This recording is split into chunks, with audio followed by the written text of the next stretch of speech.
Hey guys, and welcome to the Fish Room. I'm Rachel O'Leary and it's time for a species spotlight. Now today we're going to talk about a really fascinating little tetra from South America, the hummingbird or darter tetra. Now there's a ton of different species of these, but the one we're going to focus on today is out of Peru. And I think they're really cool. So let's take a look and I'll tell you more about them.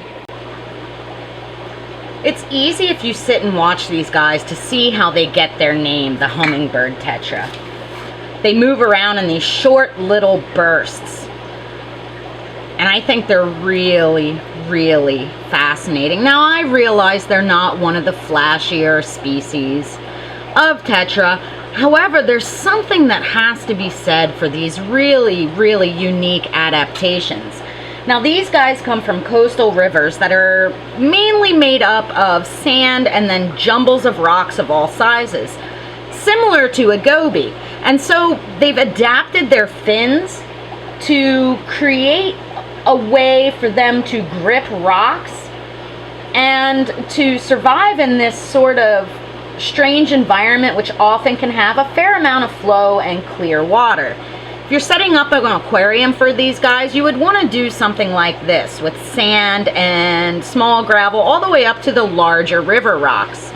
These guys are not very prey driven. In the wild, they eat mainly midge larvae, and they're easy to feed in the aquarium, but what they do in the wild is they sort of sit on the rocks and wait for insect larvae to go by, picking it off as it does. In fact, sometimes they'll even follow around smaller off-wax grazing catfish who, by rummaging through the algae, disturb the little insects and then they can pick them off.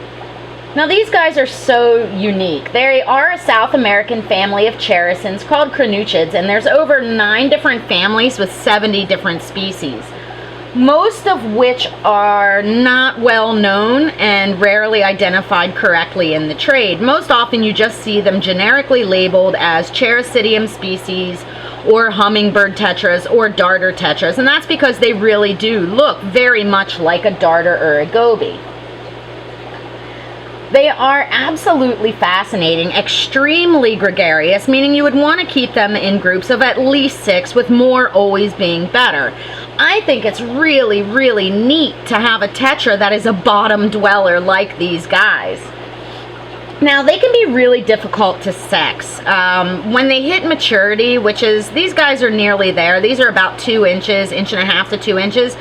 The females are noticeably fatter, and that one that's darting around on the front glass is an obvious female because she is way bigger than the others.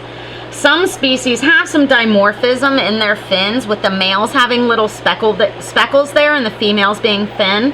And the males also have sexual hooks in their pelvic fins that are not able to easily be seen by the naked eye, and they use those to grip the females during spawning in the areas of currents where they live. Now, it's said that they can be identified easily post-mortem, meaning they'd have to be killed in order to look at under a microscope to be able to definitively tell what species they are. So, you know, most of us certainly aren't going to do that. They can take a range of pH from 5.5 to 7.5 and a temperature range of 64 to 81 or 19 to 27 degrees Celsius. All in all, I think these make for a really, really fascinating alternative for a bottom dweller in a South American tank. As long as you remember, they definitely need that clean, clear, well-oxygenated water. All in all, they're super rewarding, if not the most flashy fish, and definitely worth making the effort to breed. In fact, they can have really huge spawns of several hundred eggs at once. So if you ever see these in your local pet store, I would definitely suggest giving them a try. You only need a 24-inch tank for these guys. And again, they're not at all territorial, they're not at all aggressive, and they do really, really awesome with any of the tetras and other species from the area. I hope you guys have enjoyed learning about the darter tetra. I know they're one of my favorites. As always, thank you so much for your continued support. Make sure you're following me on my business Facebook as well as my Instagram so you don't miss some upcoming giveaways.